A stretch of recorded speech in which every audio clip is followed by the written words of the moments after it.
Council to order. Jean Harrell, would you please give us the invocation?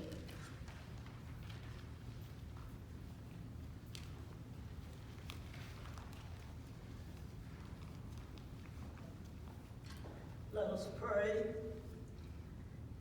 Dear God, we come to you with thankful hearts that at the present we have only 5 cases of COVID-19 at Cedarfield. As we wait for the CDC to approve the promising vaccines, we must remain diligent and mindful of all of our activities. We're grateful for the love and care shown by all the team members to keep us healthy and well-fed during this pandemic. The holiday celebrations of Christmas and Hanukkah will be different for 2020, and we pray for back to normal for 2021. We ask your blessings on those suffering with the virus or any other health issues. Bless all residents, team members, administration, and contract workers as we prepare for the holidays and welcome in 2021. Amen.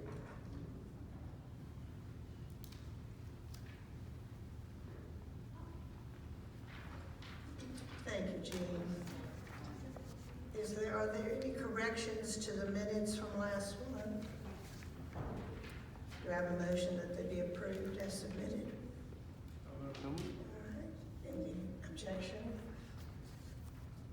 And they'll be approved as submitted. I want to welcome you to our last meeting for the 2020 year. Can you believe it?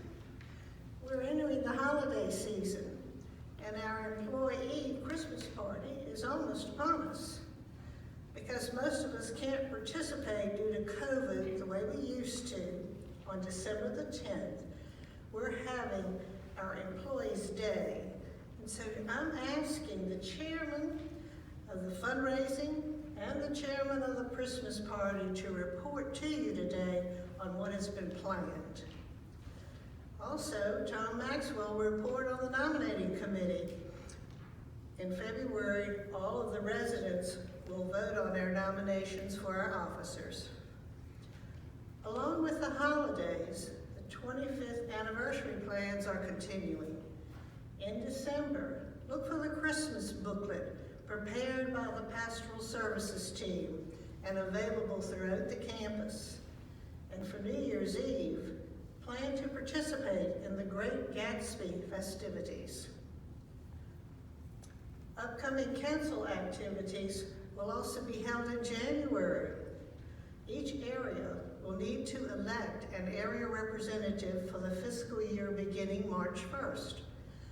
Also, the committees need to make a recommendation to the future president who should serve as chair of that committee.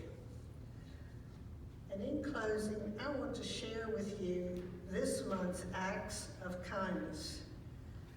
When 72 of our residents experienced quarantining, residents came from all over to help.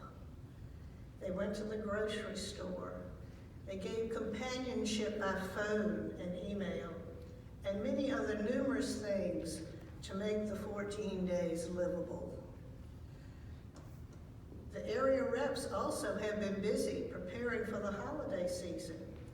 One has baked cookies for her residents, and another has ordered candy canes to put on the door of their residence. We're all glad and thankful to be a part of the Cedarfield community. I now would like to have Don Falls and Dash please come forward and tell us about the Christmas fund.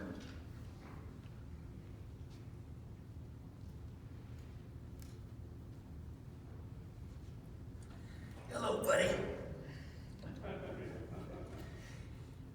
First off, we want to say how honored and privileged we have been this year to participate in the Employee Christmas Fund. It's almost over. We have only 3 days left. And I think we're going to set a record. We need a little more help though. And I know so many of you, he told me this, are feeling good. But if you haven't yet contributed, we want you to feel good. And for those of you that are feeling good, a few of you just might want to feel a little better. I hope that we can raise in these last 3 days enough money that we can set a record for what we give to our employees. They have just done such a job this year under many, many trying conditions. I know we've had it tough, but I ask you to think back what all of the good things that they have done to make our life more safe and more comfortable. So as we close out the campaign this Friday, I sure hope and pray that we're going to have a real record to celebrate with all of our staff. And as Tiny Tim said, God bless you, everyone.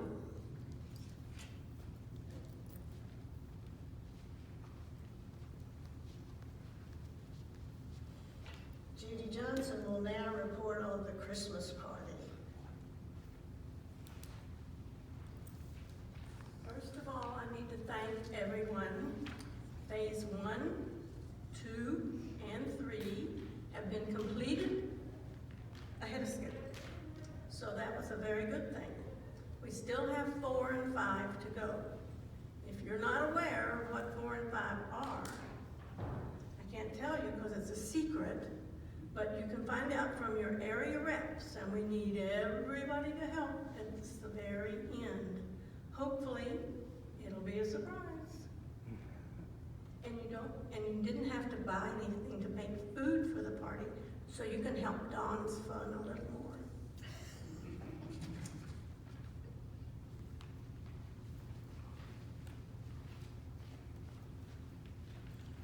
Tom Maxwell will now give us the nomination for council officers.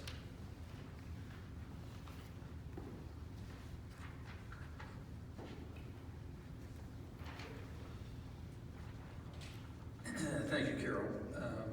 The Residence Council Nominating Committee met on October 27th for Article 5, Section 3 of the Residents Association amended and restated bylaws. The following people were on the committee: Tom Maxwell, Myra Nagel, Louisa Rucker, and Christine Watt.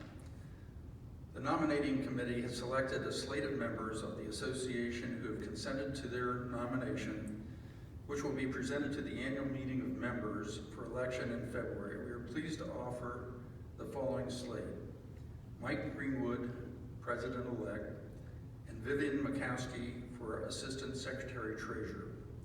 This slate will be posted on the resident bulletin board outside the mailroom at Cedar Field for 30 days prior to the annual meeting of members, at which time the slate will be presented for election. According to our bylaws, any member may propose one or more additional nominees who have consented to their nomination by contacting the chair of the nominating committee at least 15 days before the annual meeting of members in February. Thank you.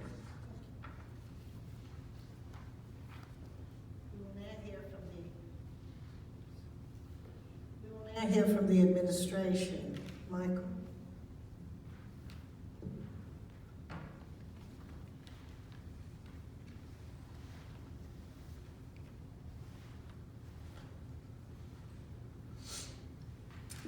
Good afternoon, everyone. I have 5 topics of interest today. I will be brief, just 10 minutes. First on my list has to do with the current COVID-19 situation. As we report out every Monday, Wednesday, and Friday, I'll I'll skip the regional data. Up in the health center, currently our dashboard is completely green for residents and team members. Likewise, in assisted living, our dashboard is completely green for residents and team members. And in Sunshine Plaza, our dashboard is lime green. We have one team member that will cycle off of the 14-day quarantining period on Saturday. We did a test yesterday, since that was a little bit of our outbreak area in the last month. We did a test of all the residents and team members yesterday, and using the PCR, which is the most reliable through the state, and no tests came back positive, so that's good news. In independent living, little change, slight change from yesterday. We have 4 positive cases right now in independent living. All 4 of them have been contact traced. We believe that all 4 are a very low exposure. Those folks that are on the contact trace list will be have probably already been contacted or will be contacted by the end of the day. Again, very low exposure for these 4 that are in independent living, one resident and 3 team members. Overall, as of this very minute, we're doing very well comparatively to our brothers and sisters in the industry, or nursing homes and assisted livings and other retirement communities that are in Henrico County. There are some communities that are really not doing so well. So I would just ask that you keep them in your prayers and your positive energy and your thoughts, and hope that they get through their outbreaks on the other side with positive news for team members and residents. I just want one note about the vaccine. We hear all in the news now about the vaccine and who's at the top of the list to get the vaccine. Yesterday I was listening to CNN and Fox News, and those two networks were reporting out different audiences of who they believe would be first on the list. So I did talk with the Henrico County infection control specialists earlier in the week. At the top of the list for the vaccine will be folks that work in the hospitals around the country. Second, or third on the list, are folks that live in nursing homes. Cedarfield is not considered a nursing home. In the eyes of the Department of Insurance, we are a continuing care retirement community. We have a nursing home component to it, but the whole campus is not considered a nursing home. And so when the vaccine is rolled out, if this definition holds true, through December 15th, I believe is the first dose. December 15th is when I believe the first doses are going to get rolled out here across the country. Our nursing home residents, which there are today 49 people that live in that area, and the 110 people who work in that area would fit the definition of what you hear on the news. And so roughly about 160 people would be given the option to get that vaccination here at Cedarfield, not the entire campus. So hopefully that clarifies a little bit of information about the vaccine. Second thing on my list, the visitation memo, latest news that the Department of Health wanted us to really strongly consider and roll out. Everyone has a memo in their mailbox if you're in the cottage. If you live here in the main building, in independent living, assisted living, or the health center, it's also in your mailbox. So if anyone has any questions, feel free to call administration, and or if you live on the licensed side, you can contact your neighborhood leader. We're going to use this visitation guidance through Monday, December 14th, and I have a scheduled conference call with the Department of Health at 9 o'clock in the morning to evaluate this dashboard I keep referring to Monday, Wednesday, and Friday, and evaluate what we should do with visitation for the second half of December. Third thing on my list is just some lists of things that I wrote down from the last Resident Advisory Council meeting. We talked about a couple of things. One, they power washed the brick on the main building here. Hopefully you've all seen that upgrade. We talked a lot about problem solving from the maintenance department.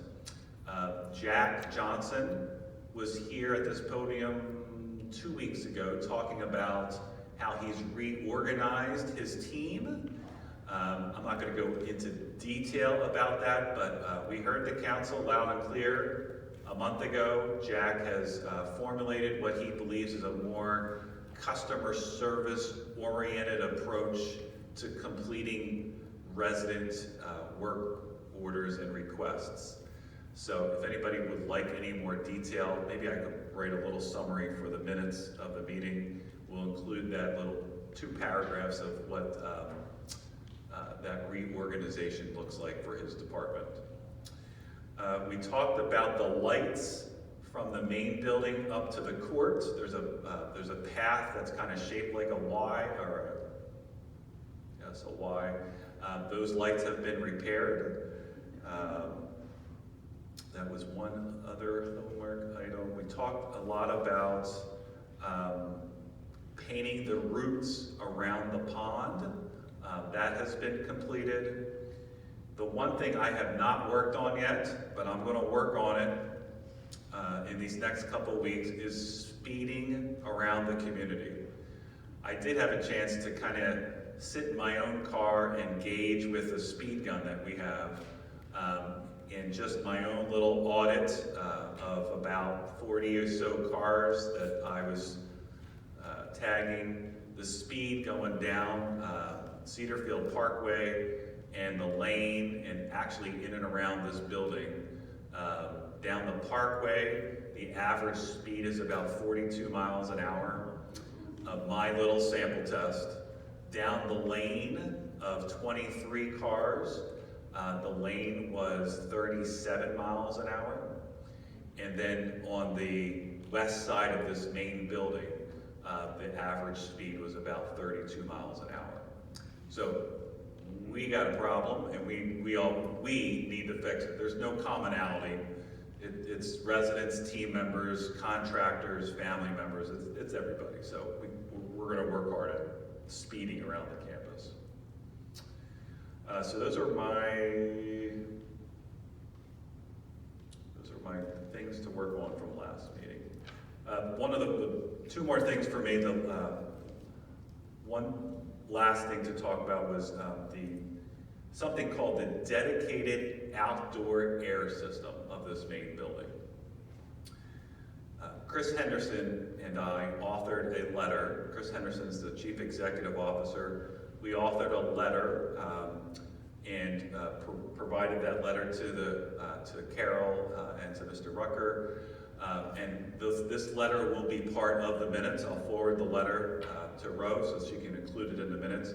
This memo is a 2-sided memo that talks about the history around the dedicated outdoor air system. Since we started the project back in 2013, we've spent over $6 million with the air pressure and other elements within this main building. We kind of Chris and I wanted to recap the things that we have done and that we are proud, even to this very minute that I'm standing here, of what we've done with air quality in the main building. And this memo goes on to say that we are concluding investing money into the systems and equipment into the main building around this particular issue. If anybody has any questions, please feel free to contact me in administration. We'll set up a meeting and talk through the details of the memo and or have lunch so that we can, if anybody wants to get a little further into the details of this specific time frame and all the elements of what we've done. So I will include this memo in the minutes. And the last thing for me, just briefly, strategic planning is probably a fifth of my responsibilities for the community. The executive team and I have met over 5 or 6 different times in the last 2 months. We, every year, are charged towards the end of the year updating the strategic plan. It's a 5-year look ahead.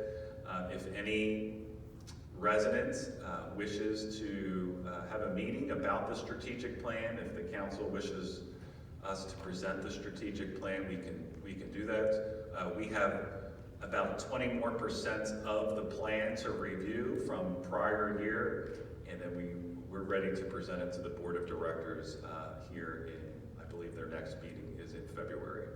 So, like I said, if anybody wishes to see a copy of this draft, please feel free to come down to administration. And I think that is all for me. Thank you for your time.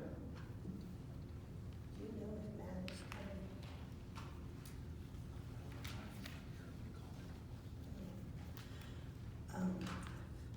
coming? Matt Dameron, we had him on the agenda. We're going to check and see if he's going to give a report. But I'll start on the committee reports while we're waiting. Communications, I have no report. For dining services, I have no report. Environmental services, no report. And facilities, no report. Finance, David Long.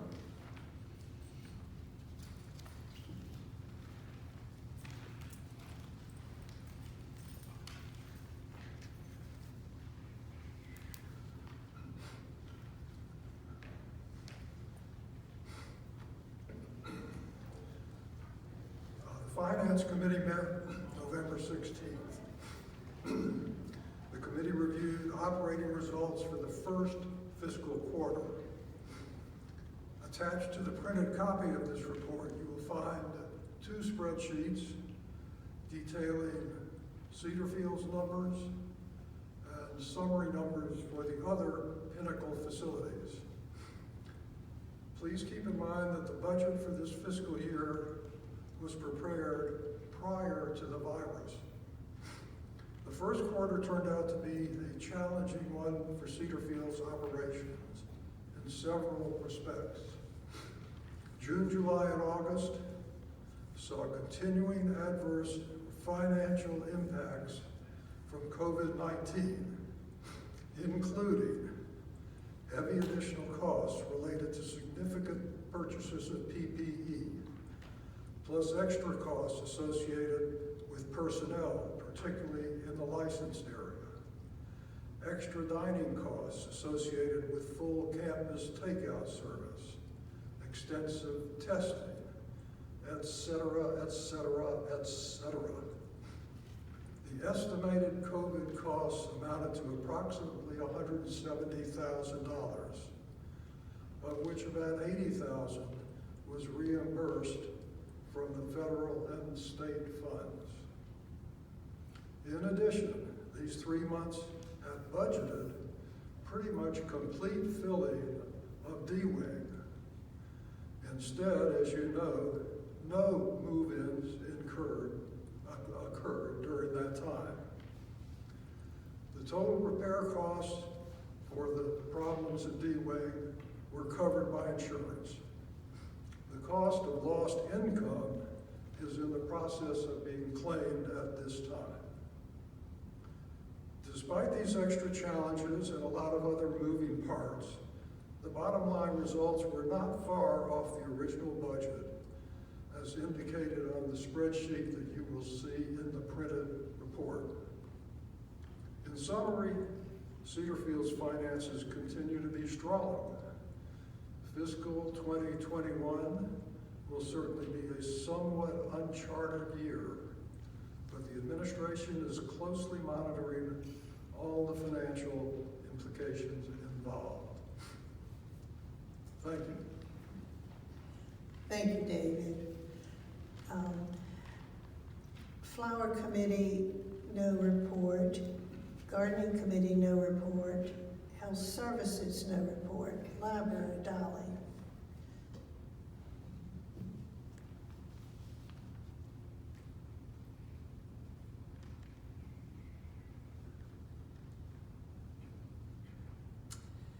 Hello, everyone. The Library Committee met on Wednesday, November 8th in the Fellowship Hall. 18 members were present. Members were advised our finances are in good shape. Some housekeeping issues were discussed for better organization in the library. The chairman presented Don Mikowski with a Gold Star Hero Trophy for his outstanding efforts assessing the card catalog information so accurate information could be entered into the computer. The retired card catalog is now up in the balcony. Excuse me. A desk was purchased for the computer, and it's now in the library. The computer was given to the library by Cedarfield, and the program being used for the computer is free. The computer will be placed in the library as soon as the data is in the program. I'm sorry. The data is in the program, and the computer will be in the library on Friday. Meetings are scheduled to enlighten the volunteers on the use of the computer. For now, only committee members will have access to the computer. Residents will continue with the current process to sign out books. And just as an addendum to that, eventually residents will be able to use the computer to look up the books that we do have in the library. It's a very simple system, just turning on the computer, typing in the request for the book, and it will show up on the computer. But we're waiting until some of us volunteers are more familiar with the computer before we actually start that program. You will be informed.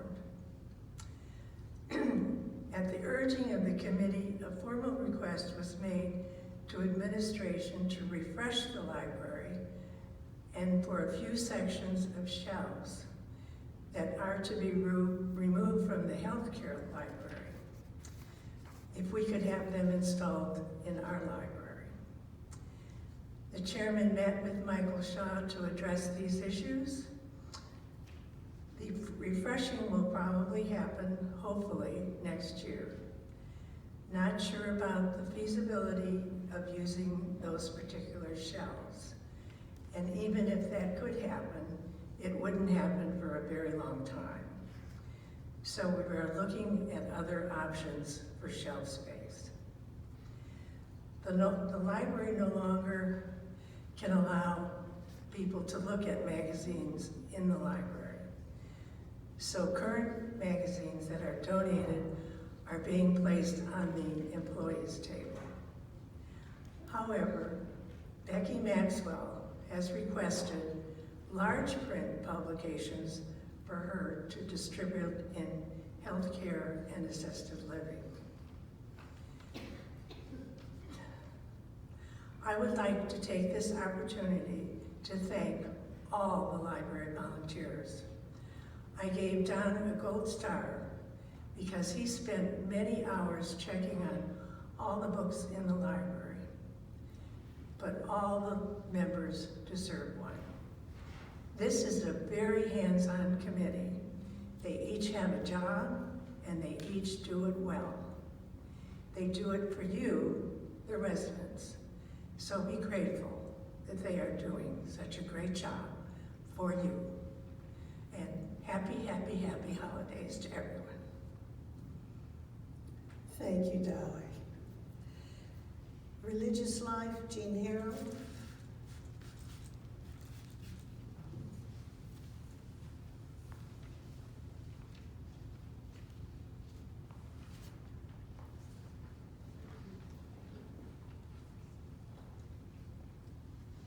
Since the last report, Fund Committee has met 3 times. 4 team members had a need for financial aid. Each request was approved, and the total of $4,728 was awarded. And I'll interrupt in this to say our fundraising will be in February, and we anticipate having quite a number of requests. With the situation as it is with the COVID, we need to remember to help our team members. And we have been fortunate to be able to do that. The Pastoral Services team has been very busy, as usual. Elizabeth Scribner is directing a holiday readers theater of The Christmas Carol, which will be presented in the Fellowship Hall December the 22nd at 11 a.m. and streamed on 971. A moving Thanksgiving service was held November 23rd in the Fellowship Hall. After the service, the distribution of the booklet, the Cedarfield Christmas Collection 2020, was begun, and that was just wonderful and full of nice stories. Nancy Lee, chairman of the Chrismon Committee, directed the decoration of the beautiful Chrismon tree in Fellowship Hall November the 27th, which you're all getting to see now. A small tree was also decorated in the chapel and the entrance to the chapel on the next day. Thank you. Thank you, Jean. Safety Committee, no report. Welcoming Committee, Nellie Keener.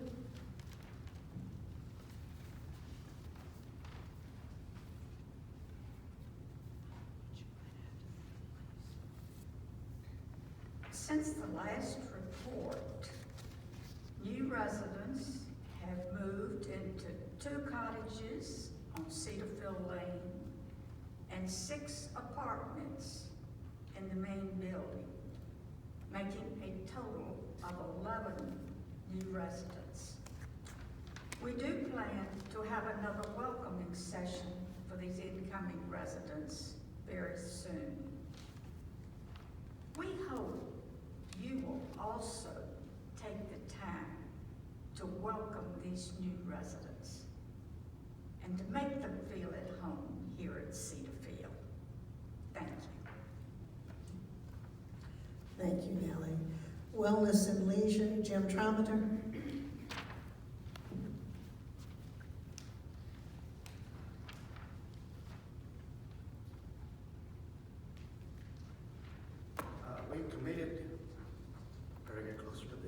We completed the Veteran Days program with a lot of assistance from Rebecca and Georgia.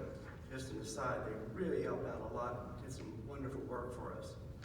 The evolving practices related to the COVID-19 virus necessitated continuing adaptations to the plans, but resulted in a program that honors our veterans and is safe for all.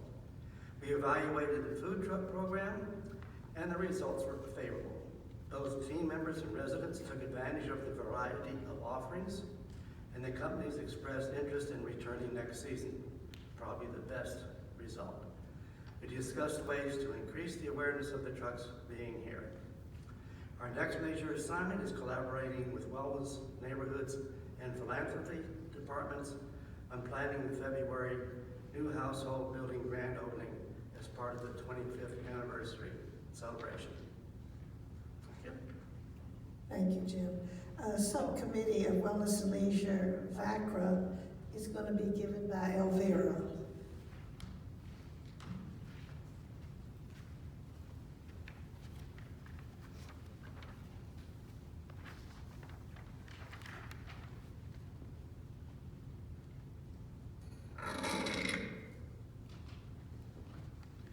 The Virginia Continuing Care Residents Association, better known as VACRA, has completed affiliation with the National Continuing Care Residents Association.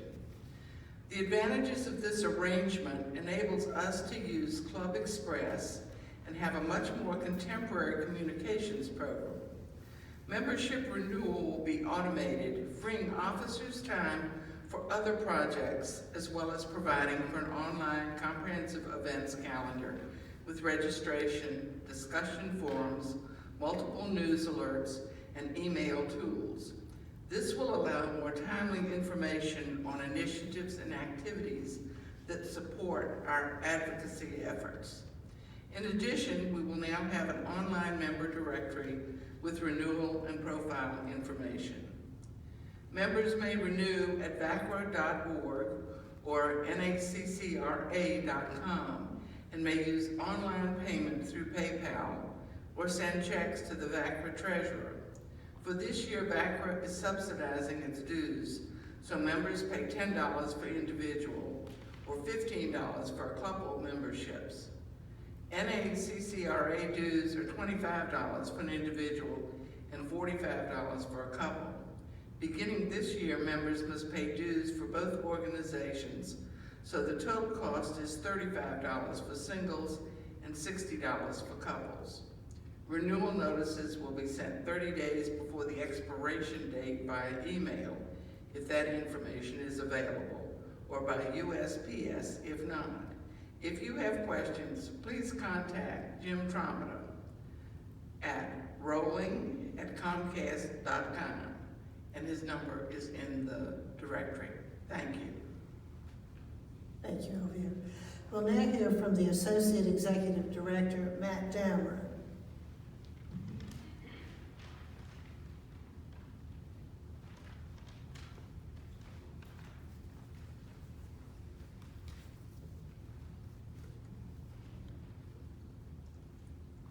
Good afternoon, everyone. Just wanted to give you some updates from the Wellness and Leisure Department and the neighborhoods and households over in our healthcare center. So I'm going to start with neighborhoods and households. I did mention on a little bit of good news here. I did mention a couple of weeks ago on the 3 o'clock live chat that we have a new household leader in the South household. That is CJ Adcock. He is also our social work mentor. He has a master's degree in social work, and actually just yesterday sat for his licensed clinical social work exam. So we're wishing him luck on that one.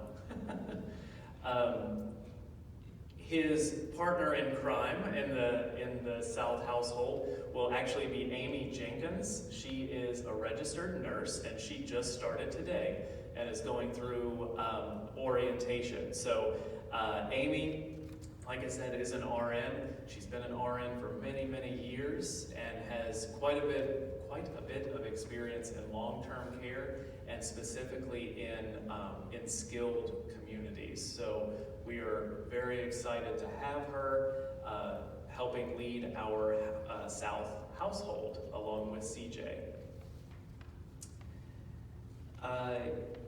Yesterday, when Michael and I met with Carolyn Eldon, I was asked to talk a little bit about Medicare certification during this meeting and our process to become a Medicare certified nursing home. So I'm just going to spend a couple of minutes talking about that. I won't drag on, I promise. But just a little bit of background on that, kind of starting from the beginning. So CMS certified, or Centers for Medicare and Medicaid Services, Pinnacle Living as a whole, we have 5 communities. 4 of those are not certified. Windsor Mead in Williamsburg is the only one of the 5 that are actually certified through CMS at this time. Our goal here at Cedarfield is to become certified through CMS. So right now, us along with the other 3 Pinnacle Living communities are licensed only. So that means that we are surveyed by the Commonwealth of Virginia, not the federal government, just the Commonwealth of Virginia, and we are completely private pay. So when you go to the healthcare center, it's completely out of pocket. That's the way that 4 of the 5 Pinnacle Living communities have operated for many years now. That's just been our business model. But in becoming certified, you are then federally regulated, and that way residents can tap into their Medicare benefits. So when you have a stay, a short stay, like a rehab stay, something along those lines, in our healthcare center, you would be able to use your Medicare dollars for a certain amount of time to help get you better, use your Medicare dollars, and then come back. So being certified, or you'll hear us say skilled as well, we kind of use them interchangeably. Certified, skilled, we're kind of talking about the same thing. That means that you all, like I said, you all can use your benefits, Medicare benefits, but then Cedarfield is reimbursed by the federal government through the Medicare program. So when it's all said and done here at Cedarfield, our goal is to have 2 households of long-term care in our healthcare center, and 1 household that is CMS certified in our healthcare center. So let's see, going down my notes here. So our goal is to operate, actually be functioning in that certified household in June of 2022. 2022. And there are many reasons for that, but a lot of it has to do with the process to become certified. So it's not as simple as just turning in an application and all of a sudden you're certified, you're able to bill Medicare and receive monies back from the federal government. I highlighted just a few things. There's quite a bit more to this, but first are the different standards that we have to abide by, the different regulations, or we call them FTAGs. I like to tell people that being surveyed by the state, being licensed only, we go by a book of regulations about this big. The federal regulations, or we like to call it the big red book, is about this big. So there are a lot more regulations, a lot more red tape to meet in order to not only become certified, but pass inspections when you are certified. And then there's the different star rating, and we want to be a 5-star CMS certified community. So our goal is to meet all of those standards. The nice thing about Pinnacle Living, and I've been with the company for 6 years, is every time we have a surveyor come in the building, I've had many surveyors tell me, you all actually meet more of the federal regulations than the people that are required to meet the federal regulations, which always makes me feel really good because we do have that high standard, that high level of care, but there are certain things that we still have to meet, or certain reports that we have to do and submit to the government. So we're putting processes in place to meet all of those standards. We also have to meet certain staffing ratios, and the majority of that comes with registered nurses, RNs. The kind of rule of thumb is an 80-20 rule. You want to have 80% RNs versus 20% LPNs, licensed practical nurses. So we're gradually doing that. Amy, who just started today, is an RN. We have added our MDS coordinator, and MDS stands for minimum data set. She is an RN. We're adding those RN positions, but then also people that have that skilled experience. So Susan Dunaway, who is our MDS coordinator, she has 17 years of MDS coordinator experience in skilled nursing homes. And the reason that is very important is because the MDS, that minimum data set, it's a key tool in assessing the functional capabilities of residents. So you submit all of this paperwork through that MDS coordinator, and that determines how much money you receive from the federal government. So they're kind of worth their weight in gold, if you want to look at it that way. So we're adding those positions as they become available. And again, just a few other things that we're doing. Policies and procedures. We've had policies and procedures in place for 25 years now that meet the state regulations. So every Monday, my team and I, for the last almost year now, have been going through policies and ensuring that they are meeting all of the standards that they need to meet for certification.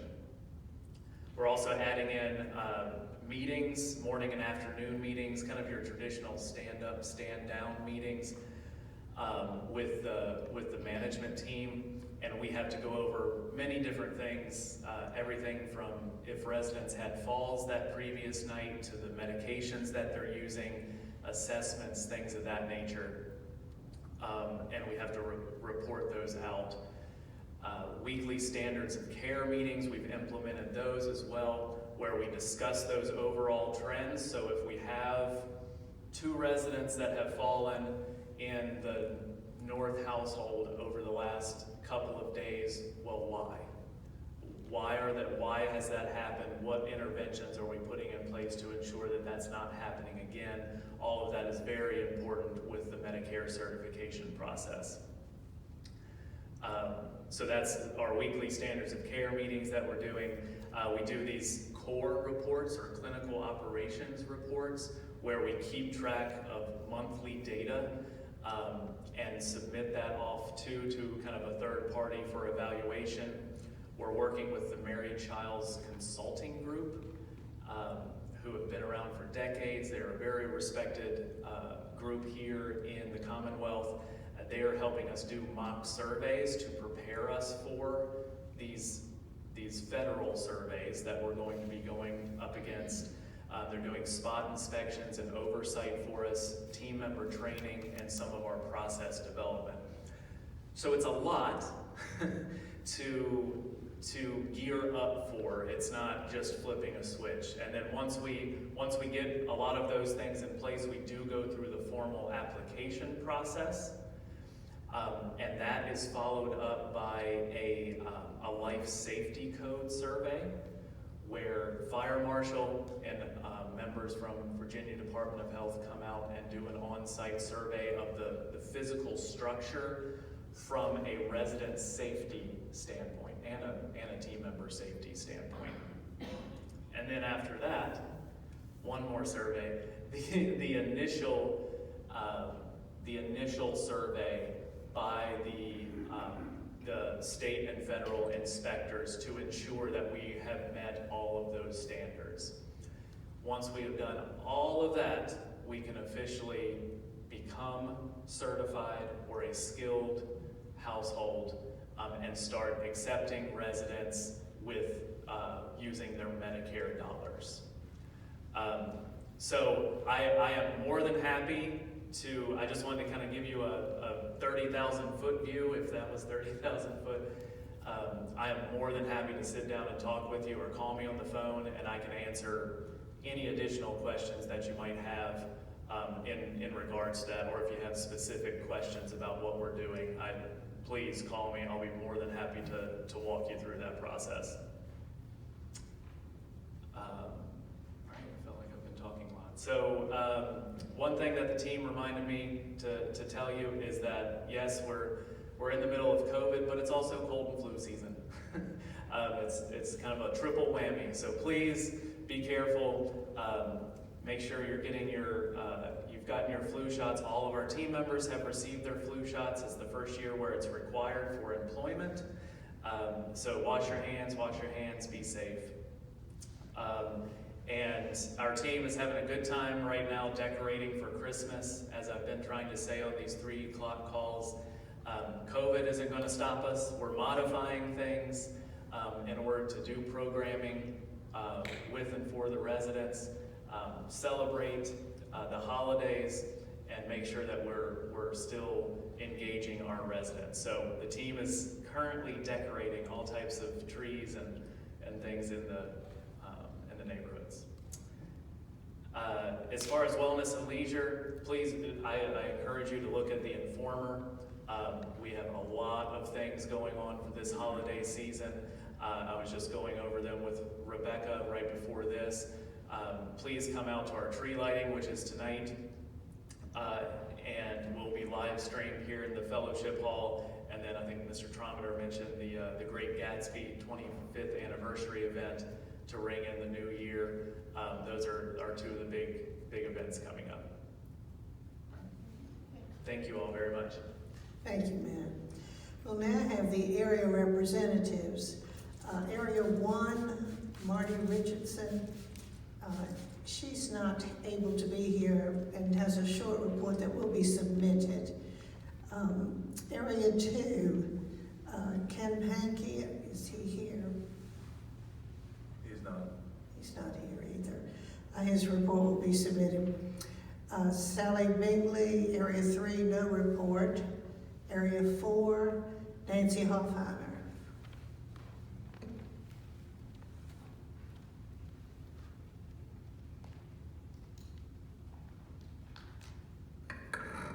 Good afternoon.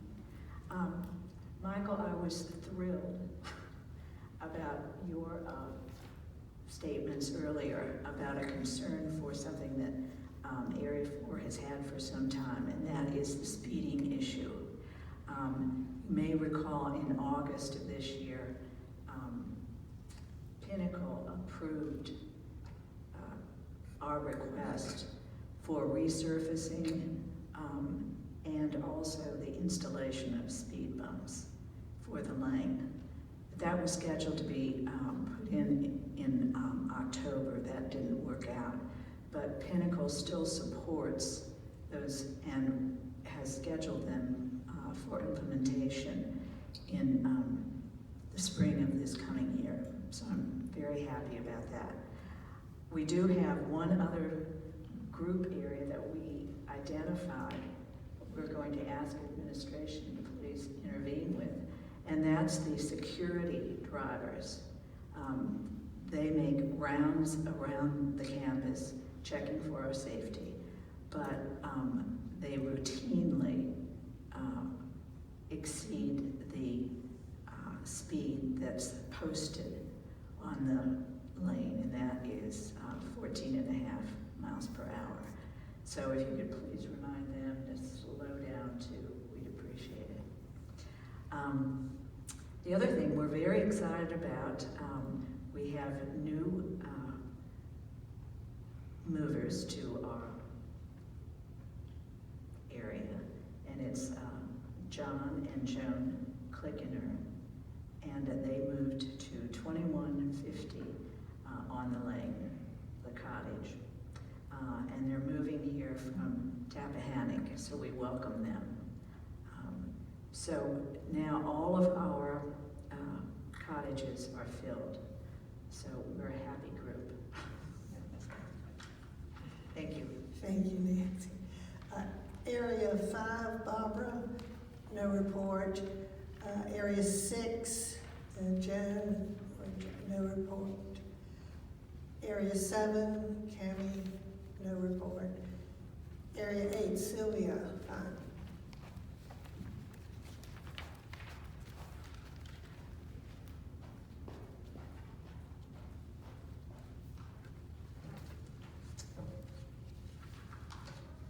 I have a lot of paper here today.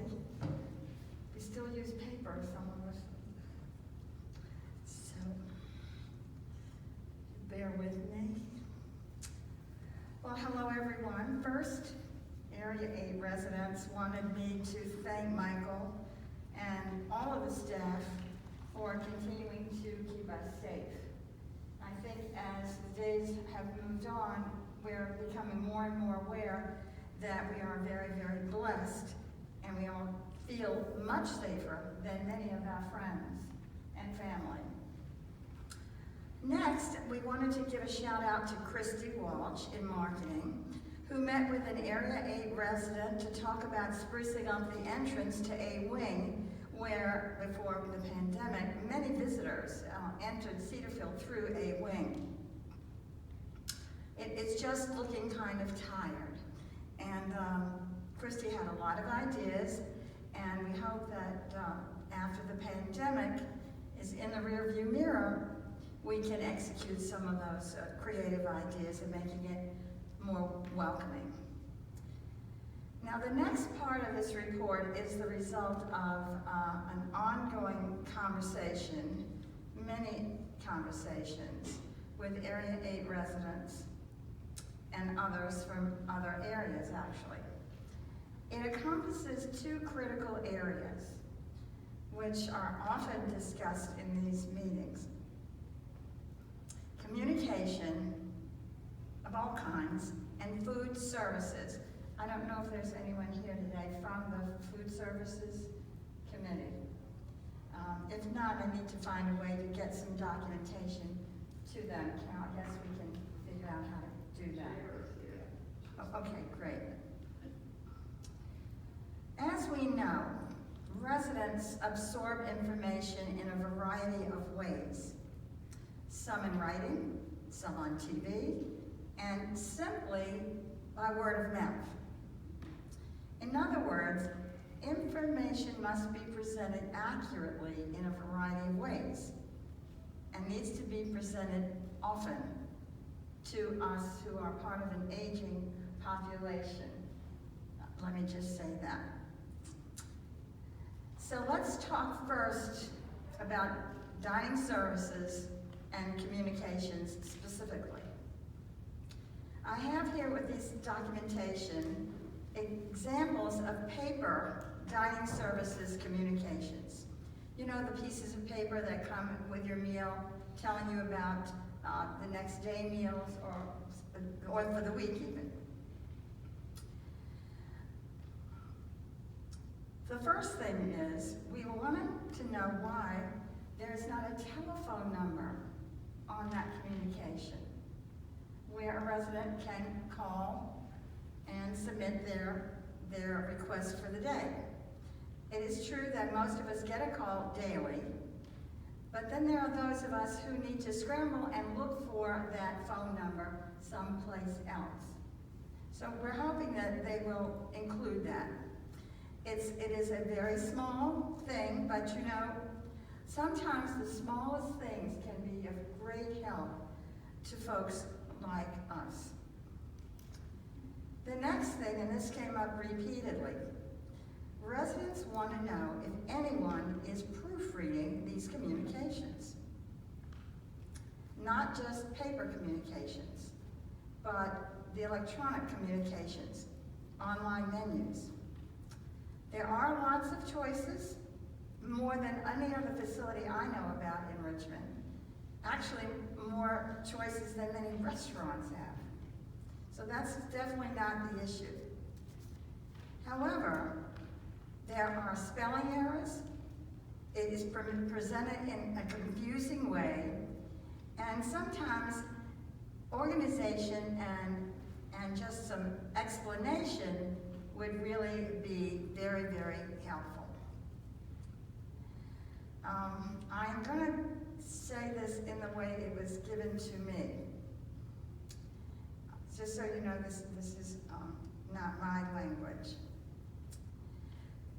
The food at Cedarfield has traditionally always been something that is known as 5-star. It's what I was told about before I ever got here. And my goodness, it certainly was 5-star.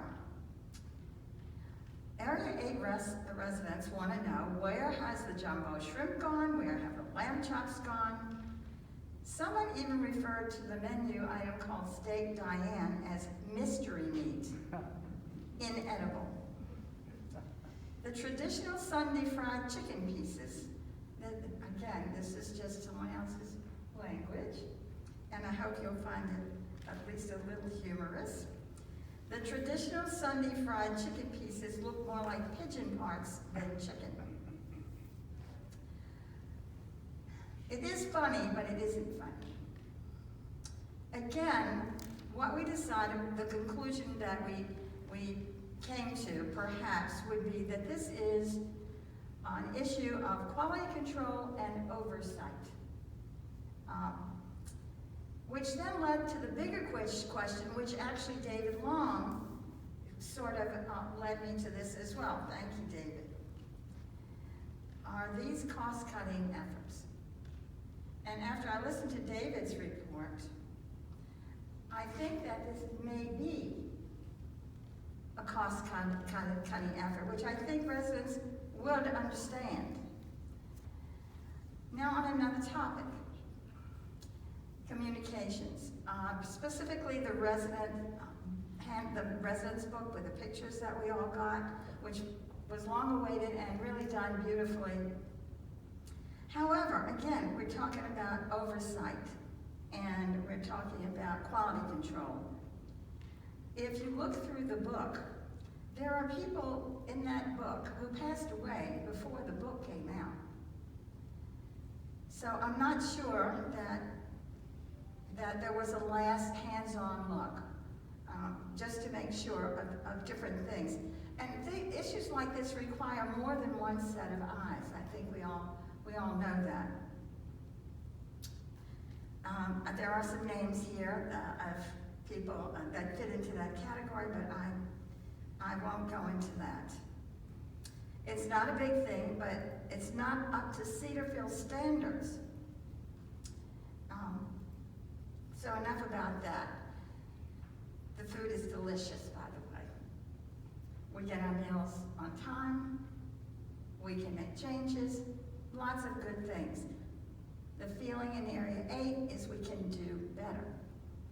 And just a bit of old business. At the September meeting, Area 8 asked that management please look into the purchase of a portable car battery jumper. I must say, I'm embarrassed to tell you, we have never had any response to this request. Stay healthy and happy, because I'm going to stay healthy and happy. And I have this information for you. Thank you. Area 9, no report. Area 10, all right. Carol back.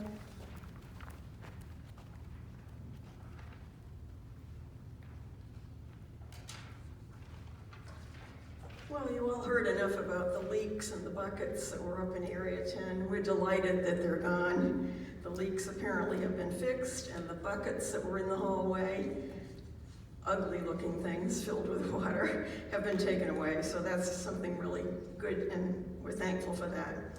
A couple of other issues have come up. On September 11th, this past September, Area 10 made a request to maintenance for the possibility or information about installation of front door retainer devices. You may not all know what I'm talking about. I do, because I have one. Do you all know what it is? It's on your wall. When you open the door, it holds it open. You don't have to pull that heavy door open when you're going in. Well, a lot of people don't have them, and a couple of people have been hit by the door. The doors are very heavy. And when you try to get in a door with groceries, with a walker, with any kind of a device that you're taking, it makes it very difficult. And so we first became aware of this in Area 10. We surveyed, and there were 7 residents who said, oh, they didn't know what they were, but they would love to have them. And we put the request in, and we haven't heard any more about it. So on last week,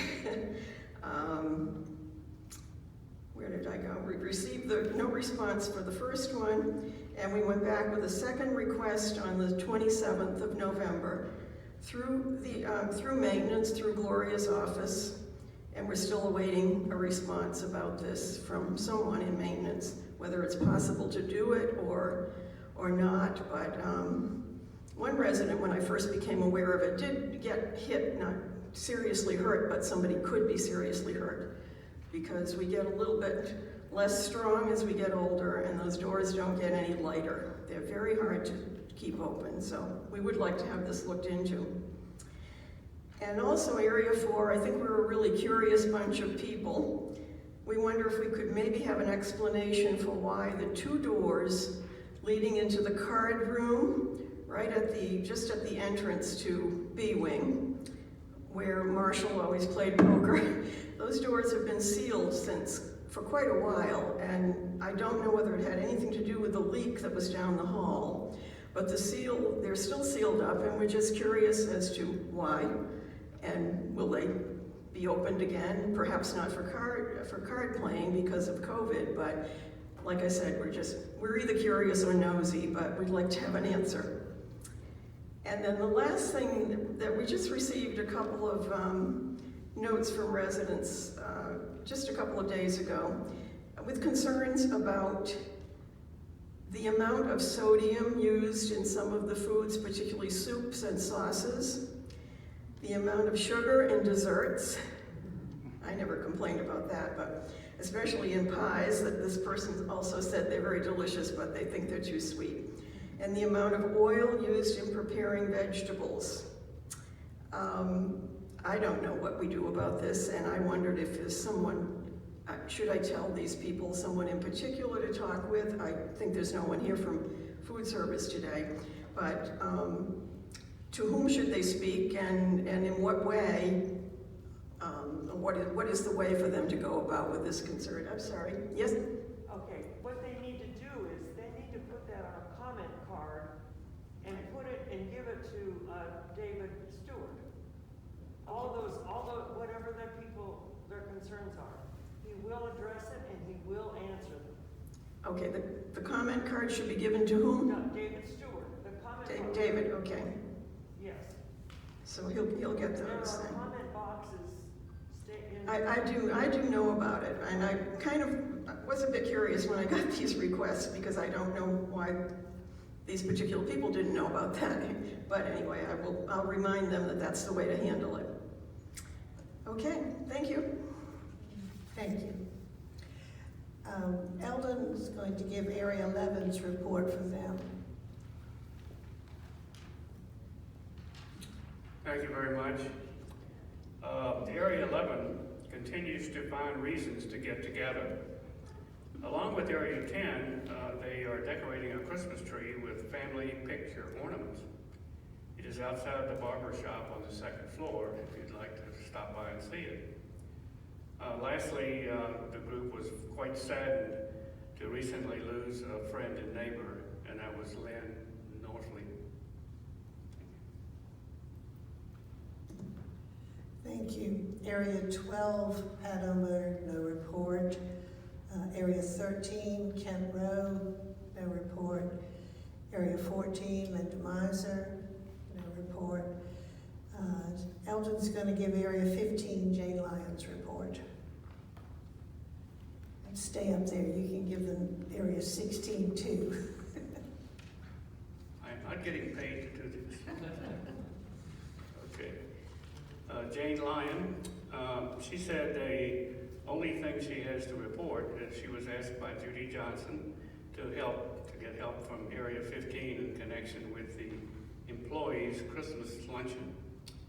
She canvassed her group and received only 1 volunteer, and she thinks probably because of the virus that may have cut back on volunteers. Area 16, the Ropers have called all of the residents of Area 16 and reconfirmed that all are doing quite well.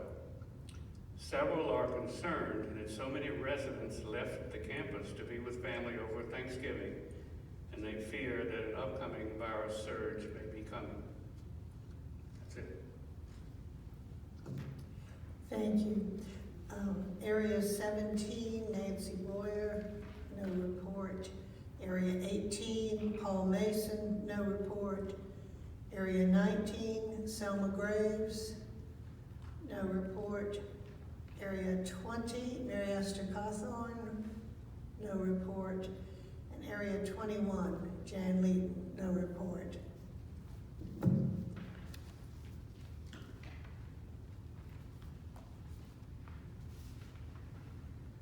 That concludes our committee and area reports for this month. We'll have some more in January, at the end of January, when our next meeting occurs.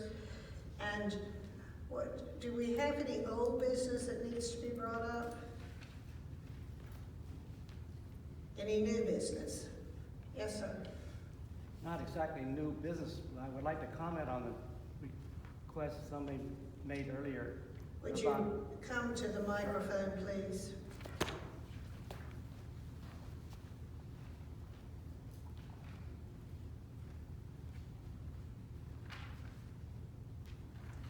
There was the observation earlier that security comes down the lane pretty quickly. This is particularly true after about 11 o'clock. You get out there, I happen to be awake often, and they're coming down, it looks to me like about 40, 45 miles an hour. I don't see any spotlights on their vehicles, so obviously they can't be using that to look for anything going on. I don't know if they have high intensity lights that they can use from their seats if they wanted to see something between buildings or between houses. So I think there could be a little bit of improvement in the security, particularly at night.